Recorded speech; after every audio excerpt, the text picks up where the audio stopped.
పెద్ద ఇదేం కాదు కనుక నాకు తెలిసిన చిన్న మాట, ఈ ప్రభుత్వం అనవసరంగా ఊరికే హిందూయిజం అంటుంది. అసలు దీన్ని ఎందుకంటే అమ్మని పిలవడం తప్ప అండి, మనం చేసే తప్పు. కన్నతల్లిని అమ్మ అని పిలుచుకుంటున్నాం, అంతేగాని వాళ్ళకి మళ్ళీ అమ్మని పిలవడానికి సిగ్గుపడి అమ్మలే సిగ్గుపడుతూ మమ్మీ అని పిలిపించుకునే సంస్కారం కాదు కదా.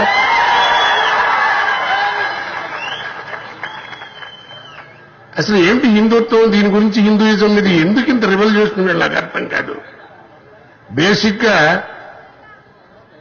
ప్రపంచ దేశాల్లో ఏ దేశమైనా మన దేశాన్ని ఇండియా అని పిలుస్తుంది. మన గర్భశత్రు ఎవరండి? పాకిస్తాన్. ఆయన మైక్ ముందు కూర్చుని ఈ హిందుస్థాన్ మే అంటాడు.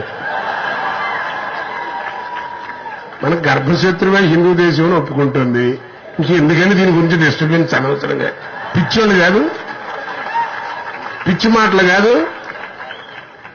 రెండు, ఈ హిందూయిజాన్ని నశించాలి, హిందూయిజం ఉగ్రవాదం అని అనేటువంటి వీళ్ళే పైన పరిపాలిస్తూ వాడి స్పీచ్ అంతా అయిన తర్వాత జై హింద్ అంటాడు.